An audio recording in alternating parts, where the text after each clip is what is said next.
할렐루야. 주님의 이름을 찬양합니다. 우리의 아버지 되신 우리 주님께서 이 시간 우리와 함께 하시며 우리들의 예배를 기뻐 받아 주십니다. 오늘은 나라가 임하시오며 그 두 번째 내용으로 함께 은혜 받는 시간 되길 원합니다.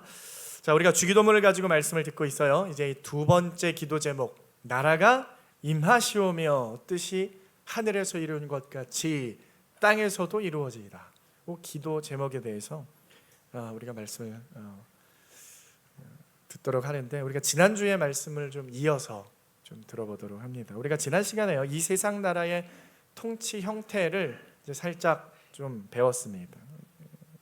이러한 통치 형태를 우리가 제대로 인식하고 인지하고 잘 알고 있어야 참된 하나님의 나라의 모습을 이해할 수 있다라고 제가 말씀을 드렸어요.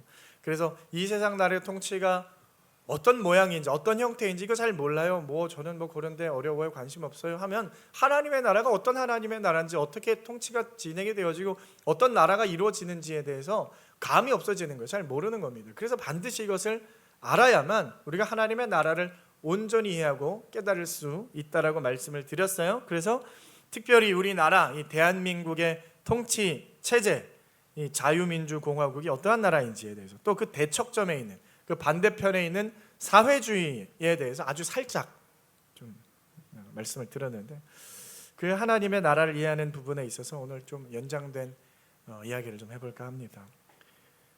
요즘은요, 제가 참 이 대한민국의 상황을 보면서 여러 가지 생각이 듭니다. 사회를 이렇게 바라보고 뉴스를 보고 이 나라가 돌아가는 이제 어떠한 일들을 좀 바라봤을 때 여러 가지 참 고민도 있고 또 생각도 하게 되는데, 여러분은 현재 대한민국에 대해서 어떻게 생각을 하세요? 현재 우리 대한민국이, 우리 장로님 기도하셨듯이 하나님께서 은혜 베푸셔서 한강의 기적을 일으키시고 또 이 나라가 이렇게 잘 살게 되어지고 참 이렇게 세워져 가고 있는데, 대한민국 지금 2025년에 정상적으로 잘 가고 있어요? 건강하게 더 건강히 더 좋은 나라로 나아가고 있습니까? 아니면 좀 뭔가 이건 아닌데, 그래도 이건 아닌데 하는 어떤 그런 마음이 좀 드십니까? 나라를 사랑하는 마음 여러분 있으시죠? 있으세요? 여러분 나라 사랑하십니까? 대한민국 사랑하세요? 그럼 나라에 대한 걱정을 하시죠? 그럼 이 나라가 어떻게 잘 가고 있어요? 어떤 생각이 드세요?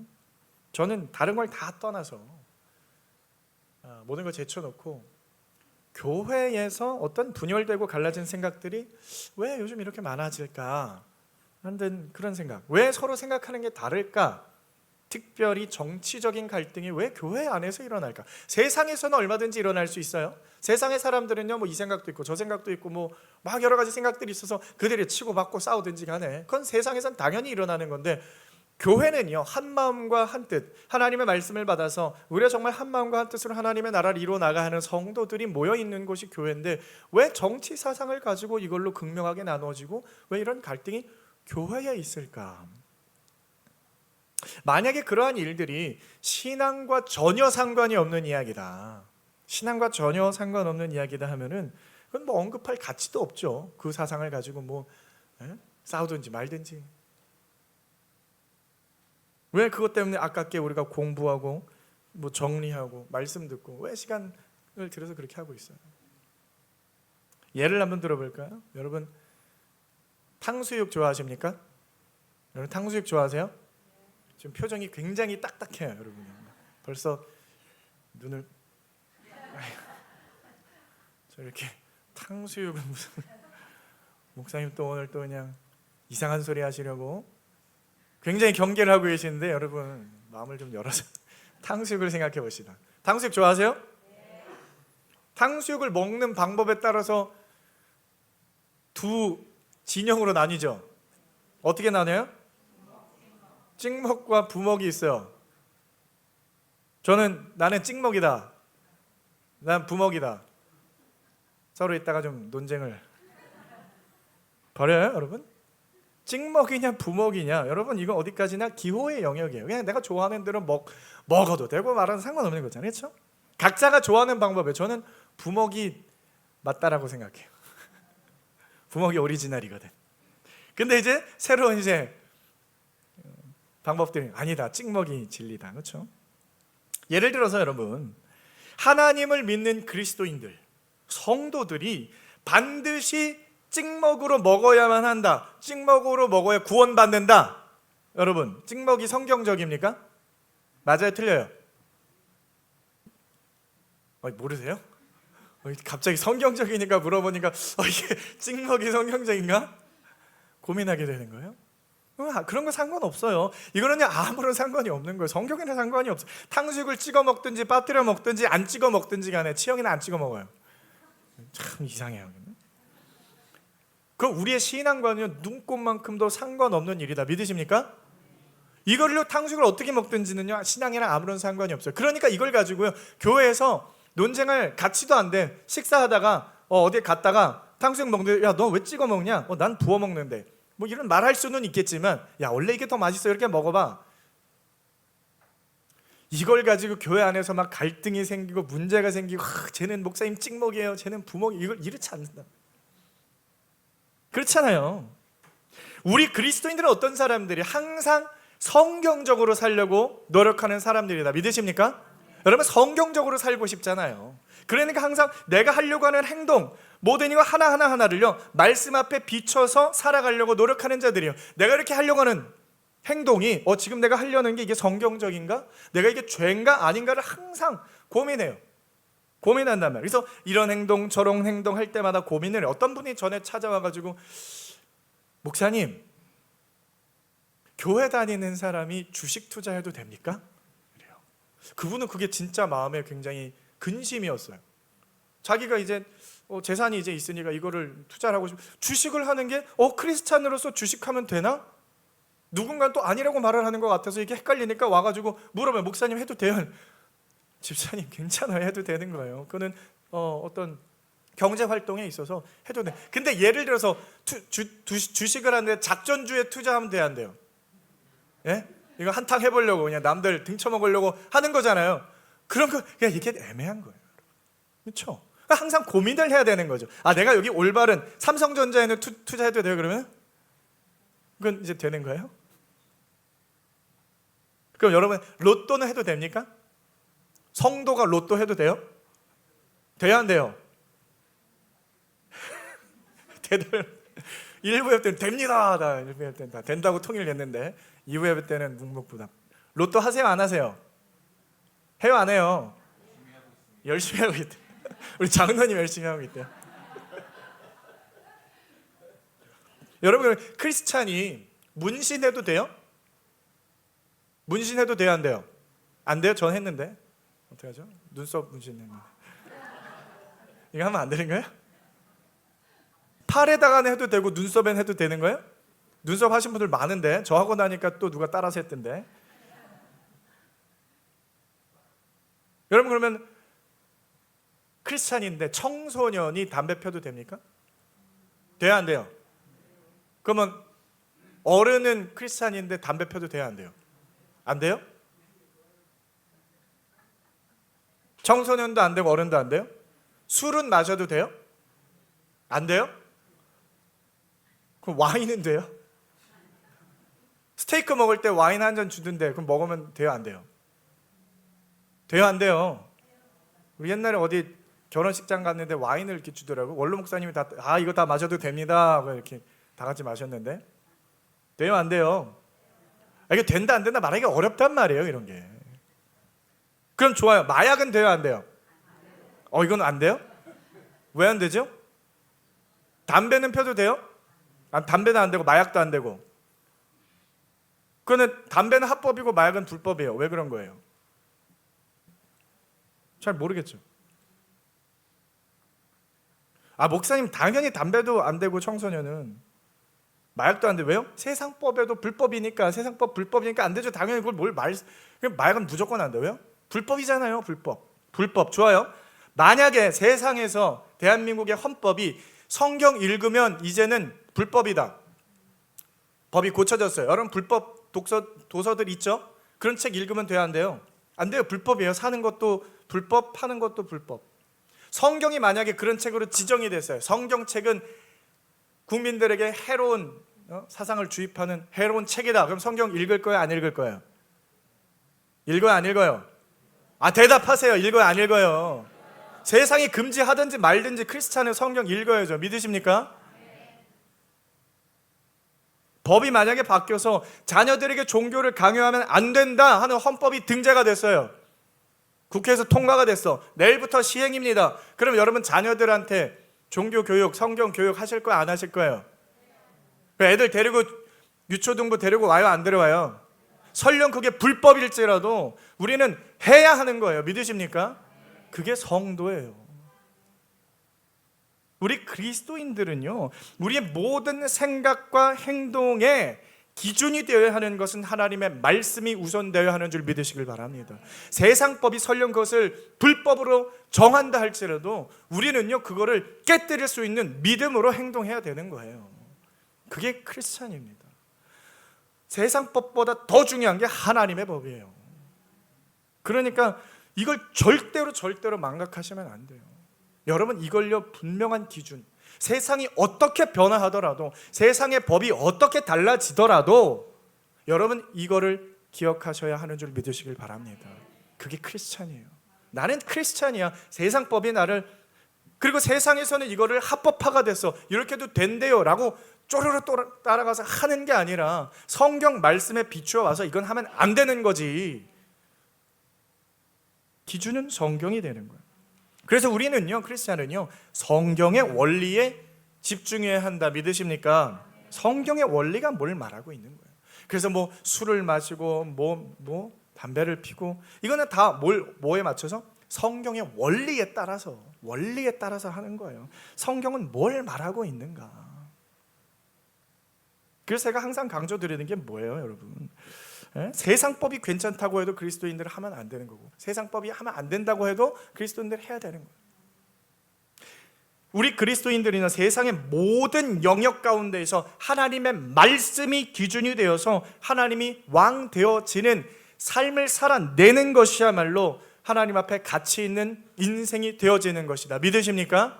우리의 삶의 모든 영역에서 하나님의 말씀을 하나님의 왕 되어지는 거, 이게 중요한 거예요. 여러분, 정치 분야도 똑같은 거예요. 경제 분야, 사회 분야, 예술 분야, 내가 속한 모든 분야에서 정치 분야에도 하나님이 왕 되어지는 우리가 정치 활동을 해야 되는 겁니다. 여러분, 정치가 신앙과 상관이 없습니까?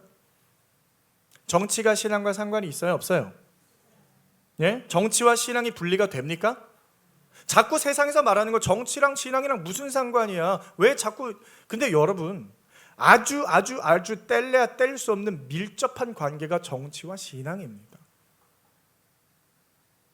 여러분, 그게 이제 좀 피부로 느껴지세요? 옛날에 한 20년 전만 해도 정치랑 교회가 무슨 상관이야? 사실 그런 거 못 느꼈어요. 이제는요, 여러분 피부로 와닿아요. 아, 정치가 이렇게 중요하구나. 교회, 세상 정치를 코로나 때 교회 입구를 막아버렸죠. 봉쇄. 이 교회는 모이지 말게, 막 그런 교회들이 있었어요. 왜? 말 안 들었다고. 연관이 있어요, 없어요? 있는 거예요. 심각하게. 세상의 법이 그렇게 바뀌어봐요. 방금 말했듯이 법이 바뀌면 여러분, 우리 신앙생활하기 어려워집니다.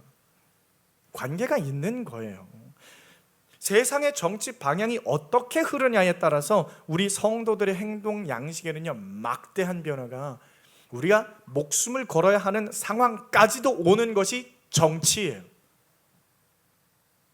그러니까 우리 성도들은 항상 하나님의 말씀으로 세상의 정치를 분별하고 판단해야 하는 줄 믿으시길 바랍니다. 그러니까 하나님의 말씀으로 판단해야 돼요. 여러분, 세상의 정치 사상들 중에서 하나님의 창조 질서를 박살내고 하나님의 말씀을 대적하는 사상이 얼마나 많은 줄 몰라요. 정말 셀 수 없이 많은 그런 생각들이 있어요. 그런데 그런 세상의 사상들을 그냥 덮어놓고, 생각하기 싫어요, 이거 불편하잖아요, 이거 잘 몰라요. 여러분, 그렇게 넘어가실 겁니까? 그런 얘기를 꺼내, 목사님 저는 그런 말씀 몰라요, 저는 그거 뭐 어려워서 몰라요, 자꾸 이렇게 덮고 넘어가실 거예요? 제가 계속해서 강단에서 이러한 민감한 주제라고 하는데, 이게 왜 민감한 주제인지 모르겠어요. 어쨌든 민감한 주제를 계속해서 꺼내는 이유는 뭐냐면요, 제 목사의 양심 때문이에요. 제가 목사이기 때문에 계속해서 말할 수밖에 없어요. 여러분, 목사는 성도들은 옳은 길로 인도해야 하는 책임이 있는 자입니다. 믿으십니까? 여러분 그렇게 생각하세요?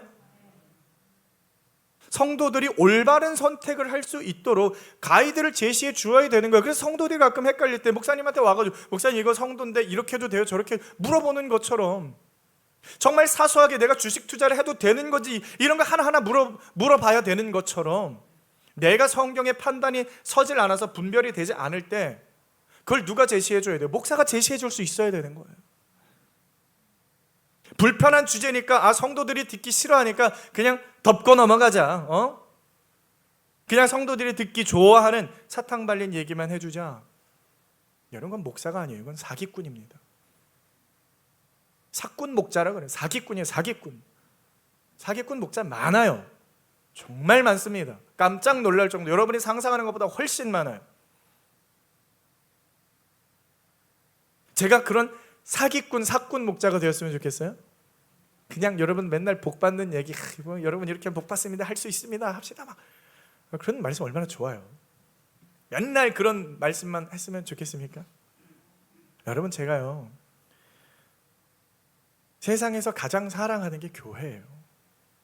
여러분 한 사람 한 사람을 제가 얼마나 사랑하는지 모릅니다. 저한테 너무너무 귀한.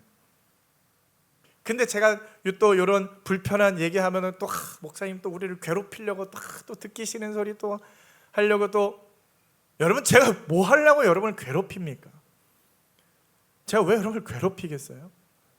여러분 듣기 싫은 소리 해가지고 힘들게 해야지, 우리 성도들 힘들게 해야지, 그러려고 이렇게 하는 게 아니에요. 제가 그러려고 밤새서 공부하고 밤새서 설교 준비하고 하는 게 아닙니다. 다 여러분을 사랑해서 정말 여러분 한 사람 한 사람, 한 영혼 한 영혼이 정말 곁길로 나가지 않았으면 좋겠어요. 하나님이 저에게 맡겨주신 정말 귀한 약물이들이기 때문에 정말 여러분을 사랑하는 마음으로 이런 말씀을 준비하는 겁니다. 예를 들어서 여러분들에게 딸이 하나 있다고 생각을 해봐요. 그렇게 아이를 바라고 기다렸는데 생기질 않았는데 조금 늦지막히 딸이 하나 생겼어요. 한 50대에 들어가지고 딸이 하나 생겼다는 거예요. 무남동녀 외동딸이야. 그럼 그 딸이 귀해요, 안 귀해요?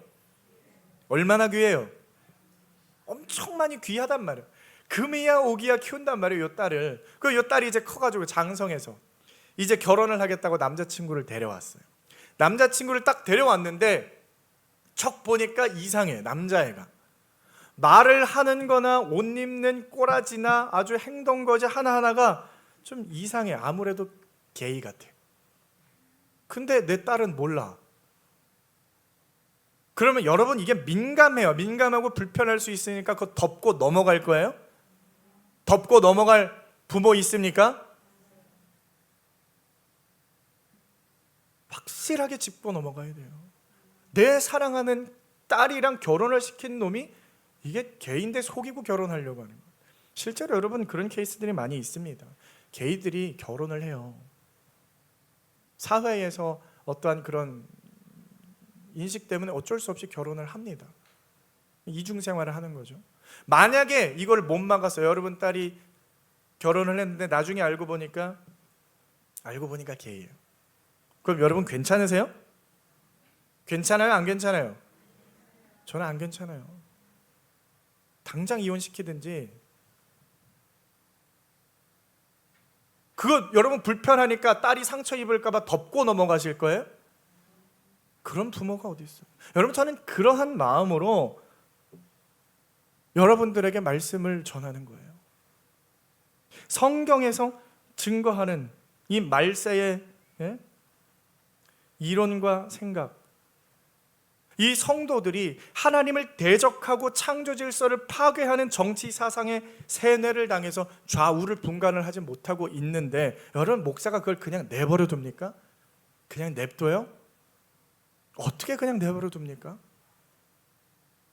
그러니까 그냥 내버려 두는 걸 사기꾼이라 그러는 거예요. 그건 목사도 아닙니다. 말씀을 보세요. 여러분, 고린도후서 10장 4절 말씀, 우리 4절 5절 말씀 우리 한번 같이 읽어봅니다. 시작.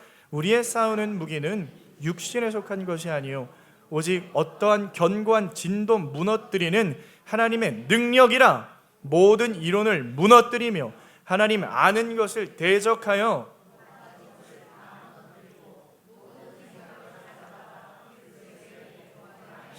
아멘. 여러분, 하나님의 말씀의 능력으로 말미암아 우리를 올가매고 있는 우리의 잘못된 생각, 우리의 생각을 다스리고 있는 그 세상의 이론들을 박살내버려야 한다. 믿으십니까? 하나님의 말씀으로 이것들을 깨뜨려야 되는 거예요. 여러분, 세뇌를 당하면요, 내가 좌우를 분간을 못해. 이게 맞는 것 같아요. 거기서 벗어나오려면 어떻게 해야 되는 줄 알아요? 하나님의 말씀을 읽고 여기에 적용을 해야 돼요.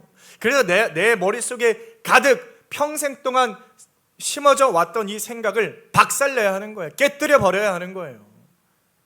무엇이 옳은지를 분별해야 하는 거예요. 그래서 하나님의 말씀이 맞다, 진리이다.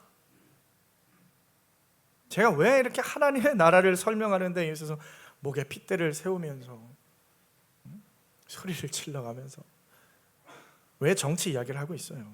여러분, 대한민국이 언젠가부터 좌파 사상에 심각하게 물들기 시작했어요. 모든 사회가 그냥 계속 그렇게 물들어가고 있어요. 방송에도 틀면 그냥 그러한 사상들이 계속해서 노출이 되어지기 시작하고, 어느 순간부터 이런 것들이 계속해서 거세어지고, 이제는 정말 많은 사람들이 그냥 암묵적으로 깨어있는 사람 하면은 그냥 좌파 사상, 그렇게 생각해야 돼. 그게 옳은 거야. 그게 깨어있는 사람이야 하는 어떤 사회적인 압박을 그냥 모든 분야에서 하기 시작되어졌어요. TV만 틀면 뉴스에서부터 예능에서부터 계속 그러한 것들. 여러분, 사회뿐만이 아니라 이제는 교회 안에도요, 좌파 사상을 옹호하고 좌파 정당을 지지하는 분들이 너무너무 많아졌어요. 대부분이 다 좌파예요. 크리스찬인데. 심지어는요, 좌파 목사가 있다는 것을 저는 충격을 받지 않을 수가 없어요. 목사인데 좌파일 수가 있습니까, 여러분? 성경을 연구하고 올바른 성경적 가치를 가르치는 목사가 좌파예요. 저는요, 이러한 분들을 이해하려고 해도 이해를 아무리 생각해, 좋은 마음으로, 왜 저 목사님은 저렇게 훌륭하고 괜찮은 성품을 가지고 있는데 왜 좌파일까? 너무너무 궁금한 거예요. 저는 정말 궁금한 마음에서 아무리 이해를 하려고 해도, 아무리 성경을 보고 봐도 성경은 전혀 그런 이야기를 하고 있지 않은데. 그렇다면 여러분, 왜 이런 상황이 대한민국 가운데 되어졌느냐? 왜 크리스찬 좌파라는 말이 나오게 됐어요? 왜 크리스찬 좌파라는 말이 나왔나? 고민하고 생각을 해봤는데 여러분, 굉장히 결론은 심플해요. 딱 두 가지예요. 두 가지. 첫 번째는 뭐냐면, 성도들이 복음을 이해하지 못하고 있는 거예요. 복음을 잘 모르는 거예요. 진짜 성경이 말씀하고 있는 바를 잘 모르기 때문에 좌파 사상이 그냥 맞다라고도 하고, 이거랑 신앙이랑 별 상관없다라고 생각하니까 크리스찬 좌파가. 두 번째는 뭐냐면, 복음은 잘 이해해요. 하나님의 말씀 가운데 열심히 있고 하나님의 뜻대로 살아야 되는 그런 마음은 있는데 좌파가 뭔지를 몰라. 좌파 사상이 뭔지를 모르는 거야. 이 사상이 뭔지를 모르는. 그러니까 크리스찬 좌파. 저는요, 크리스찬이에요. 근데 전 좌파예요. 이게 대립이 되지 않는 거거든요.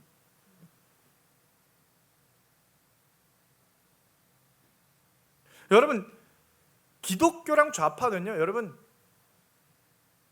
기아 팀이랑 LG랑 팬이 있는데 같이 해서 응원을 할 수 있어요? 같이 앉아 있을 수 있어요? 기아 팬들 어떻게 LG 돼야 안 돼요? 섞일 수가 없어요, 여러분. 기아는 기아고 LG는 LG. 여러분, 성경의 가르침과 좌파 사상은 대립을 하는 구도예요. 대립을 하는, 서로 양립할 수가 없다니까요. 좌파가 품는 사상을 생각해 볼까요? 사회주의, 동성애, 성소수자, 페미니즘, 자기 사랑, 반종교, 반기독교, 진화론. 이게 다 좌파 사상에 들어가 있는. 단 하나라도 여러분, 이게 성경적으로 합의될 수 있는 사상이 있어요? 단 하나, 한 가지만 말씀해 보세요. 성경적으로 이해될 수 있는 게 있어요? 아무것도 없어요. 아무것, 단 한 가지도 말할 수 없어요. 그러니까 여러분, 좌파랑 성경은요, 부합이 안 돼요. 그러니까 좌파 크리스찬이 존재할 수가 없는 겁니다. 그러니까 둘 중에 하나인 거예요. 성경을 모르거나 좌파 사상을 모르거나. 그래서 여러분, 저는 성도들은 충분히 그럴 수 있다라고 생각을 해요. 성도들은 이해가 됩니다. 왜냐하면은 별로 사상에 대한 생각이 없는 거야. 그냥 옛날부터 지지해가지고 눈 떠보니까 동네 사람들, 우리 부모님들 다 그냥 그쪽을 지지해. 그냥 그러니까 나는 그렇구나. 예를 들어서 누군가한테 전도를 했을 때 예수 믿으시면 저는 우리 집이 다 불교예요 이렇게 말하는 사람들 똑같은 거예요. 내가 불교 신자예요 이게 아니라 우리 엄마도 불교, 아빠도 불교고 우리 가족 다, 우리 동네 다 불교예요. 내가 교회 못 다녀요. 이런 걸 그럼 거의 똑같은 거예요. 물어보면 다 그래요. 이게 좌파 사상이 뭔지를 몰라요. 이게 이렇고 이거를 이렇고 이렇고 이런 거예요. 그래요? 아닌데 그럴 리가 없는데 모르는 거예요. 그래서 성도들은 충분히 그럴 수 있다라고 생각을 해요. 문제는요 목사들이에요. 목사들. 절대로 탄생하면 안 되는 좌파 목사들이 어떻게 존재할까?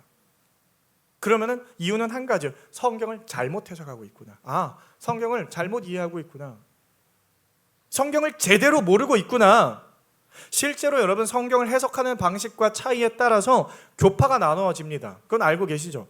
이 부분을 어떻게 해석하느냐, 어떤 견해를 가지냐에 따라서 이 기독교의 종파가 좀 나누어지는 거예요. 그런데 어떤 사람들은 아주 극명하게 갈라지는 거예요. 정반대로 가는 거예요, 목사들이. 여러분 만약에 목사가 게이예요.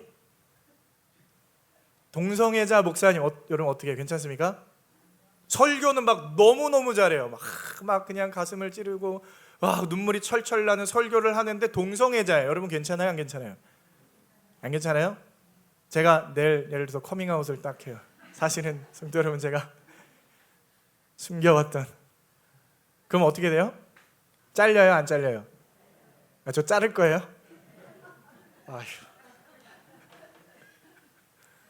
용서가 없으시네요. 용서.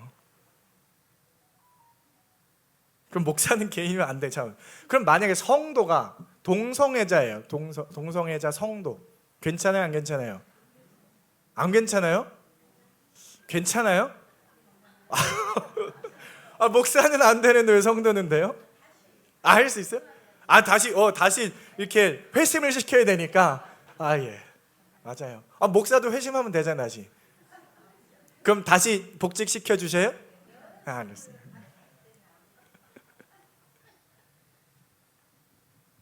이게 사실 용납이 안 되는 거란 말이에요. 그러면 좋아요. 목사 성도는 안 되고 성도 동성애자. 좋아요. 그러면 예를 들어서 동성애를 주장하는 정치인을 지지하는 성도는 괜찮아요? 그것도 안 돼요? 셋 다 안 되죠. 이게 안 되는 거예요, 사실. 용납이 안 되는 거예요.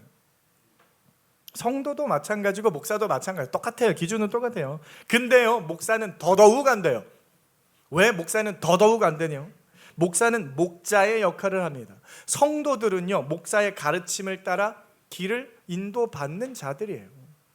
마태복음 15장 14절에 만일 맹인이 맹인을 인도하면 둘이 다 구덩이에 빠지리라. 예수님이 뭐라고 말씀하시는 거예요?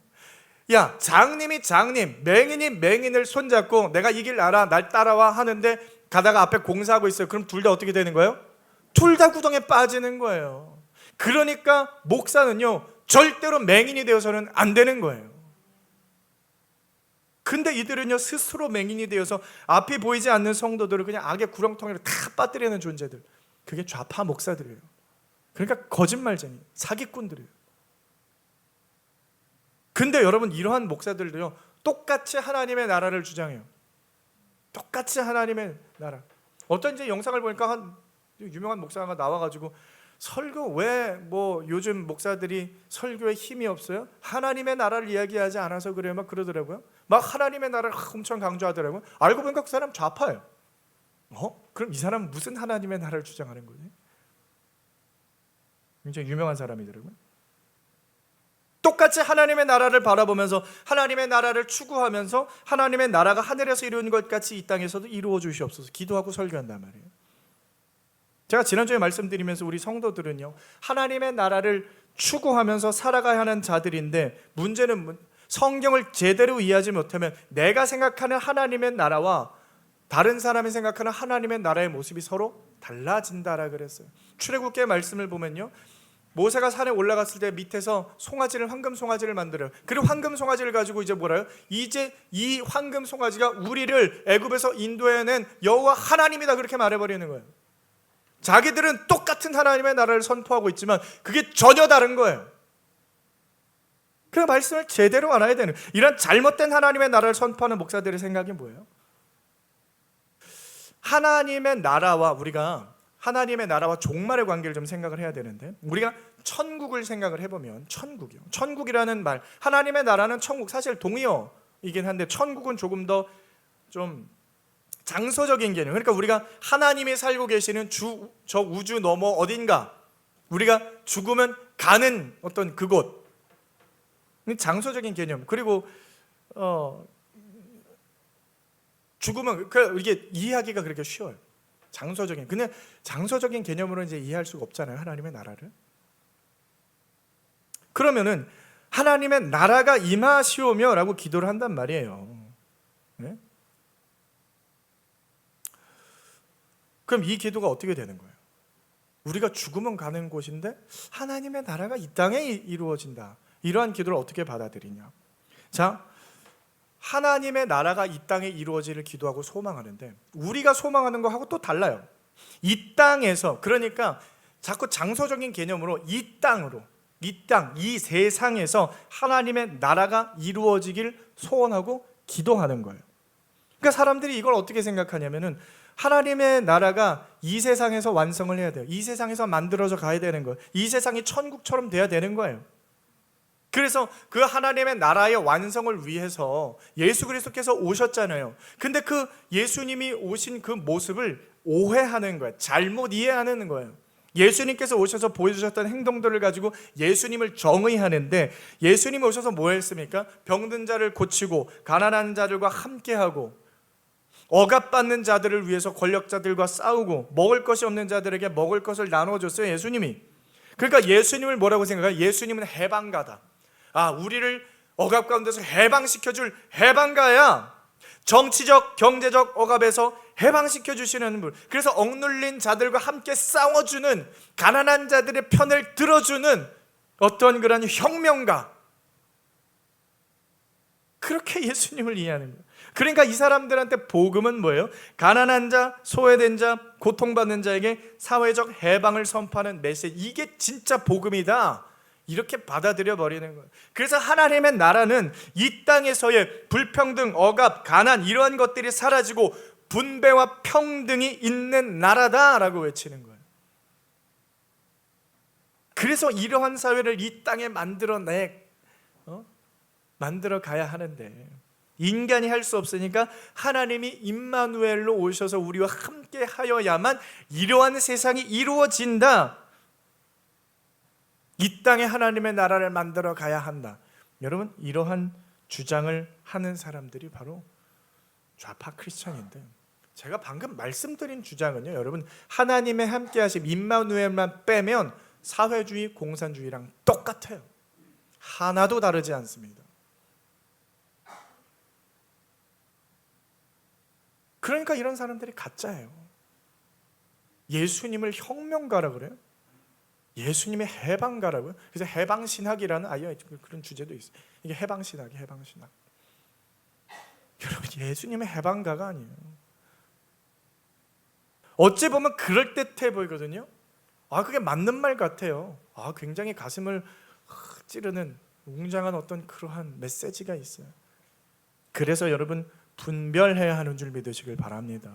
혹한단 말이에요. 그게 맞는 것 같단 말이에요.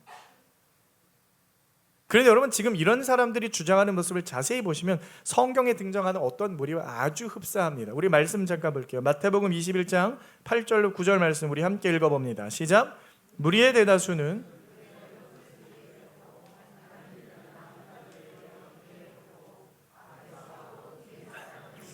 소리 높여 이르되 호산나 다윗의 자손이여 찬송하리로다. 주의 이름으로 오시는 이여 가장 높은 곳에서 호산나 하더라. 아멘. 자, 이 사람들 지금 뭐 하고 있어요? 예수님께서 예루살렘에 입성하시는 모습에 환호하면서 기뻐하면서 호산나 다윗의 자손이여, 우리를 해방할 해방자, 우리를 모든 억압에서 자유케 할 자, 이 땅에서 우리를 부요하게 해줄, 우리를 저 로마의 압제에서 벗어나게 해줄 해방자가 오신다. 호산나! 찬양하던 유대인들. 그런데 마지막에는 예수님이 누구의 손에 죽어요? 그 유대인들의 외침 가운데에 죽으심을 당한다. 믿으십니까? 지금 이러한 사람들이 여러분 똑같은 거예요. 유대인들이나 좌파 크리스찬이나 똑같은 거예요. 심지어 예수님의 제자들도 그러한 생각을 했었죠. 예수님의 제자들도 좌파였어요. 예수님이 그래 오셔가지고 이제 예루살렘 올라가서 왕 되어야 되지. 왕 되면은 우리는 그 옆자리에서 아주 높은 고관들이 되어서 이 나라를 같이 통치해야지. 근데 예수님이 죽는다 그러니까 무슨 말씀하십니까? 예수님은 죽으면 안 됩니다. 그 예수님 뭐라 그래요? 사탄아 내 뒤로 물러가라. 똑같은 생각을 하고 있었어요, 제자들. 근데 제자들은 변화하는 거예요. 예수님의 죽음을 보고 예수님의 부활을 보고 예수님의 말씀을 듣고 머리가 깨지는 거예요. 생각이 트이는 거예요. 우리가 틀렸구나. 요즘 말로 하면 뭐예요? 개몽된 거예요. 제자들은요. 깨우친 거예요. 이게 아니구나. 이게 틀렸구나. 이 세상이 아닌 거고. 하나님의 나라는 이 땅에 이루어지는 게 아니구나. 하나님의 나라는 이렇게 이루어지는 게 아니구나. 그러니까 그들이 나중에는 죽어가면서도 복음을 전하고 하나님의 나라에 대해서 선포했다라는 거예요. 여러분, 하나님의 나라는 그런 식으로 이 땅에 만들어내는 게 아니에요. 이 땅에서 이루어내는 게 아니라는 겁니다. 하나님의 나라는 이 땅을 자유와 평화와 평등이 임하는 그런 하나님의 나라로 만들어가는데 힘쓰는 것이 아니라 오늘 나의 인생 가운데 임하신 그 하나님의 통치 앞에 순종하고 허락하신 말씀대로 나의 모든 인생의 영역 가운데서 하나님을 왕되게 하는 모습, 그렇게 살아내는 방식이라고 말씀드렸어요. 하나님의 나라는 여러분 이미 임했습니다. 믿으십니까? 하나님의 통치는 이미 시작이 되었어요. 성령의 오심으로 말미암아 하나님의 주권의 통치가 시작이 되어진 거예요. 그 하나님의 나라 바실레이아라고 하는 그 나라는 내 안에 이미 시작이 되어져서 우리가 하루하루 그 하나님의 나라를 살아내는 자들이 되어진 거예요. 그래서 하나님의 말씀으로, 그 말씀 앞에 우리가 순종하는 모습으로 하나님의 통치 앞에 아멘으로 나아가는 삶을 훈련하는 삶을 이 세상에서 살아내는 거지, 이 세상의 실체를 만들어내는 게 아니란 말이에요. 그냥 하나님의 말씀 앞에 우리가 순종하는 것을 훈련하는 거예요. 그걸 우리의 삶에 체득시켜 나아가는 거예요. 그러니까 처음에는 어렵죠. 처음에는 하나님의 말씀대로 살아가는 게 어렵단 말이에요. 죄를 미워하고 거룩을 행하여 살아가는 모습이 어려운 거예요. 그런데 계속해서 훈련하고 연습하다 보면 내 삶에 그냥 체득이 되어지는 거예요. 그래서 마지막에 하나님의 나라가 완성되어졌을 때 그 하나님의 품 안에서 진짜 하나님의 나라를 시작하는 거예요. 이 세상은 아직 시작도 안 한 거예요. 영생이 시작이 되어져요. 여러분, 우리는 현재 광야를 살아가는 자들입니다. 믿으십니까? 이 세상은 광야예요. 여러분, 광야에 사는 자들은 앞으로 어디를 들어갑니까? 어딜 들어가요? 가나안 땅에 들어가는 거잖아요. 그러면 그 가나안 땅을 소망하고 기대하고 바라봐야죠. 거기에 소망 두는 자들이요. 이 광야를 아니다, 그냥 광야를 우리가 변화시키자. 가나안 땅은 하나님 일로 오세요. 좀 젖과 꿀이 흐르는 땅으로 우리를 인도하지 마시고 이 땅을 젖과 꿀이 흐르는 땅으로 만들면 되잖아요. 그래서 이 땅을 개간하고 개척해내는 자들이 아니라는 거예요. 근데 잘못된 사상 뭐예요? 이 땅을 좀 변화시키자. 이 땅을 계속 우리가 좋게 만들자. 하나님 이 땅에 천국을 만듭시다. 유토피아잖아요, 그게. 여러분, 이 땅은 우리가 머무를 땅이 아닌 줄 믿으시길 바랍니다. 이 땅에 소망 두지 마시길 바랍니다. 왜 자꾸 이 땅에 소망을 두냐고요. 사랑하는 성도 여러분, 하나님의 나라에 대한 열망이 있으십니까? 소망이 있으십니까? 여러분, 소망이 있으세요? 열망이 있으세요? 그럼 그게 우리의 삶에서 드러납니까? 나는 열망이 있어. 한 달 뒤에, 두 달 뒤에 이제 집을 사서 이사를 가려면, 그러면 오늘도 그 집 생각하고 내일도 집 생각하고 해요, 안 해요? 해요, 안 해요? 어디 마트를 가도 그러면 그 집에는 뭐가 필요하겠지? 이것도 사고 저것도 사고 생각한단 말이에요. 근데 우리가 하나님의 나라를 소망하고 기대하는 자들이라고 하는데 삶에서는 하나님의 나라가 눈꽃만큼도 드러나지 않아. 그럼 그게 정말 열망하는 거 맞아요? 정말 소망하는 거 맞습니까? 예수님의 재림만을 기다립니다, 기다립니다, 어서 오세요 말만 하고 그냥 게으르게 엎어져 있는 것이 아니라, 그건 성도가 아니에요. 성도는 부지런히 열심히 넘치는 하나님의 말씀으로 세상 가운데 열심으로 살아내는 자들, 하나님의 말씀을 훈련하는 거예요. 나의 모든 인생의 영역 가운데서 하나님을 왕으로 모시는 인생이 오늘도 내일도 앞으로 계속 펼쳐내지. 그게 우리 성도들. 그래서 정치, 사회, 경제, 예술, 학업, 직장, 가정 모든 영역에서 하나님이 왕 되는 삶을 연습해내 가는 거예요. 그러니까 열심으로 살아내라고 했잖아요. 세상에서도, 여러분 직장에서도 목숨 바쳐 열심히 일하라고 말씀드렸어요. 왜요? 그것이 하나님의 나라의 성도들의 근본적인 모습이라는 거예요. 게으르지 마세요.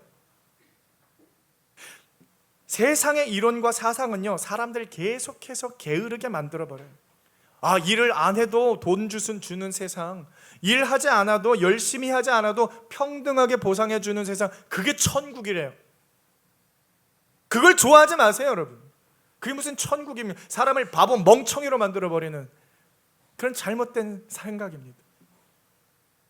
자꾸 거기에 길들여지는 거예요. 나라에서 돈을 주니까 좋네. 15만 원 잘 쓰셨어요? 15만 원? 돈 쓰니까 아주 자동으로 나가더만. 여러분 그게 좋아요? 그런 말이 있대죠. 15만 원 이제 줘가지고 그거 쓰죠. 이제 연말정산하고 이제 돌려주는 거 있잖아요. 그거 이제 없앤대요.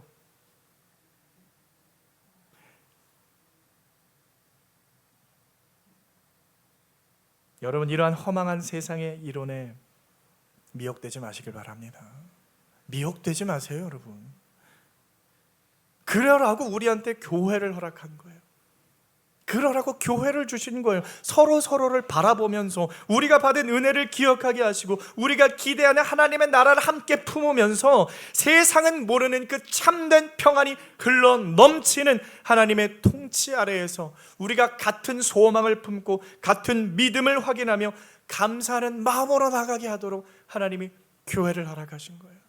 그래서 그러한 마음을 품고 영원한 그 하나님의 나라를 소망하고 열망하며 나아가시는 사랑하는 성도 여러분 다 되시기를 주님의 이름으로 축원드립니다.